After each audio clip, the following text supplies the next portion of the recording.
Hey, true believers, Chris Matt coming at you with Strongbox, the Big Bad Book of Boon, issue 6. Now that we're in the new year, Happy New Year, by the way, finally had a chance to sit down and get to reading again, and this book was entertaining. One thing I do want to point out immediately is I've said in past reviews how I hate when you get like variants that have absolutely nothing to do with the story. I remember story from my childhood. Let's go on a little anecdote real quick. My mom would always talk about, because she's the one who got me in the book, she would talk about how the cover should give some representation of what's going on in the book. And so growing up, I would look for that when I'd see a cover and I'd be like, well, what is this trying to convey? And now modern days, I hate that a lot of books, mostly the variants, won't. It's nothing to do with it. I mean, it's beautiful artwork, but you're like, what does this have to do with the story? This cover has a lot to do with the story, and not so much like in looking at it and having like something kind of visual represent something that happens in the book.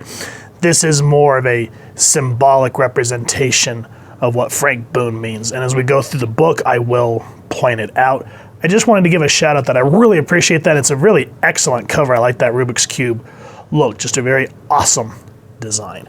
So with that said, I will be going into spoilers. Some things do happen in this book that's hard to jump over without pointing it out. So if you're invested, you haven't read this, please pause this review, go to your local comic shop or go to Antarctic Press's website, get the books, and then come back. And you're back. With that said, diving in. Written and created by H. Thomas Altman. Rendered into perceptual deterrence by Sebastian Sala and Minan Giblist.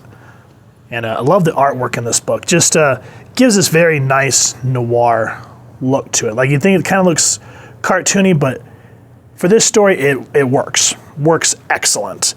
So let's go ahead and dive into it. We are back into the Comctopianm. They are charging. They have the Slayer foil. They're getting ready to go fight Dixon, who is the main guy that's been killing everyone. But this cat, Jinko, not Jinko, I know I said that joke, but I have to remind myself that he hears something from our world, and it's Dixon attacking a police officer. And so he's just like, you know what, we need to go now. And everyone's like, don't go, but he decides to go off on his own. And it's never a good idea to leave your leave your team at the most critical moment. And now from last issue, we find that the Dixon is fighting Officer, what's his name? Demerit, D-E-M-E-R-I-T, Demerit. He's the police chief, and he was also one of the victims that got bit. We've learned that the Banthwit is the one that kind of targets the victims by biting them, and this is how it leads Dixon to the people that he needs to kill. So a fight ensues, and I like how here, Demerit, he's just like, if that's all you got, you're in for a long night, pal. After all, last time I busted on a perp in the woods, he was just a friend of Dorothy's. And I'm just like, oh boy. Is that supposed to be the straw man or the lion, the little Wizard of Oz thing there, which kind of helps because it sort of helps the symbolicness of the book, because a lot of this has a lot of surreal elements and you have to kind of stop and go, wait, what? But I love this panel for panel. It very much reminds me of something that Frank Miller or Alan Moore would do. And it goes on to talk about the death of Commissioner or Police Chief Demerit.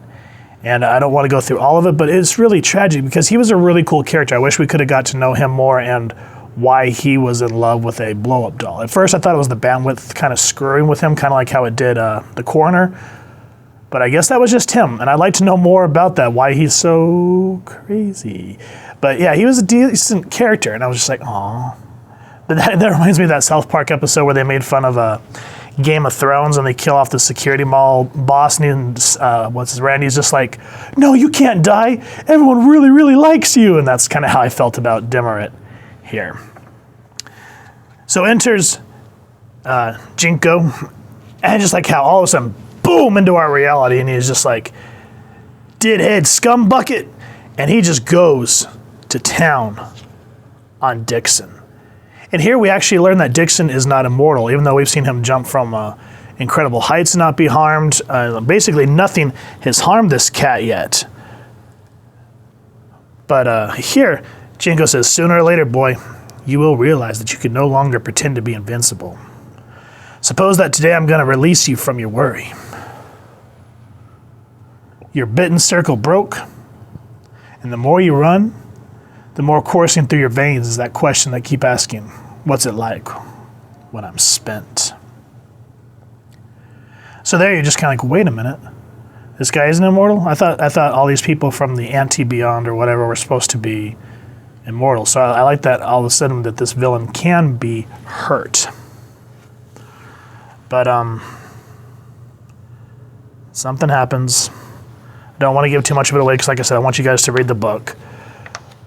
But yes, Jinko dies, which leads the team to go back to the Pelrose. And, they kind of have that all is lost moment. And here, even though it seems like it's a lot of reading, we get a lot of meat and potatoes going on here in this part of the book. So you kind of start learning about the circle of the bitten, the dread house, and the dread hand black, and, all the parts that are what Dixon is made from. So I'm going to go ahead and skip over this because I want you guys to read the book. However, the one thing that I do want to point out that was kind of like a punch in the gut is here. Pelrose says, apart from this exception, they remain still shadows, which are the savant, unable to escape the bleeding light, awakened by a din swirled up so loud. Even the dread hand black cannot bar its form and thought found in him. Or you, to me more appropriate. And Frank's like, only a mite to take in. Sounds like you're saying that they're drawing some kind of power out of me. What happens if I say no? I resist. So Frank actually finds out that all this cosmic stuff that's happening, he's actually a part of it. They draw power from him. And he's now conflicted on, can he resist? What happens if he doesn't? And she says here, likewise, the strong box brought you into them, and they into you.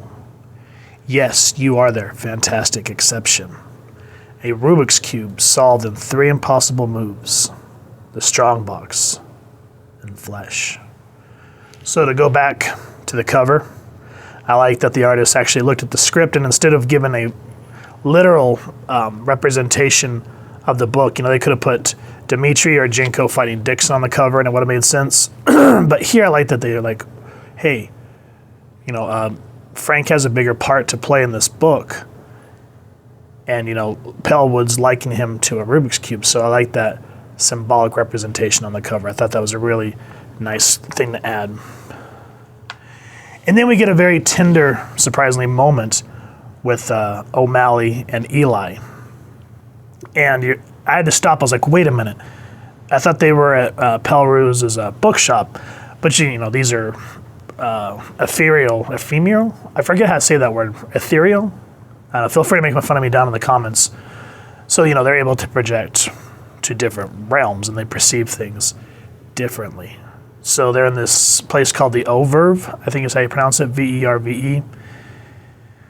And, Eli wants to comfort her, even though as much as we've read about him, everything that he talks about reminds me kind of like Data from the Next Generation, where everything is kind of calculations and drawn out explanations. But he's able to say, I'm here for you, and I want to help you through this with the death of our friend. So that was just a very tender moment. But with all that said, next thing that happens, Boon comes to find out that the cop that Jinko left to try to save at the beginning of the book, he finds out who it is. And the media is spinning a very false narrative. Sound familiar? But it causes a schism between this fantastic exception and the savants. And I like that Eli just does not raise fists back. And there's a couple of funny things that, again, how Eli will say it in a more calculation, kind of dry tone. But, you know, I get dry humor, love it. And there's a few moments here towards the end that just really help kind of break the tension and get you pumped up for issue 7. So with that, guys, that is Strongbox, the Big Bad Book of Boon, issue 6.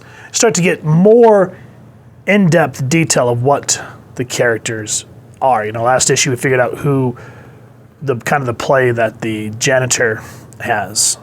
Now we're seeing that Frank Boone's just not this, you know, I like to liken him to as a man at a time. He's actually has a bigger role to play in everything that's going on in this world.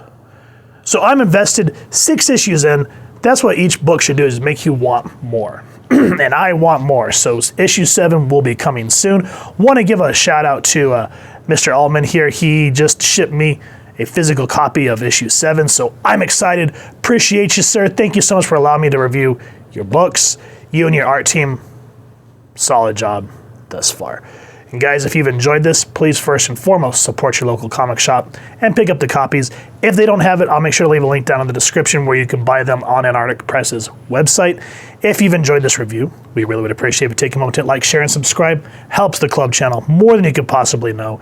And if you don't mind hitting that fancy little boom bell next to subscribe, that way as we can continue to upload content, you guys get notified. Come to the channel. We love talking with you all, hearing your thoughts and feedback down in the comments below or our social media pages, which I'll make sure to leave the links down in the description. So with all that said, thank you so much for stopping by. Hope you all continue to have an absolutely amazing day reading, and happy hunting, true believers.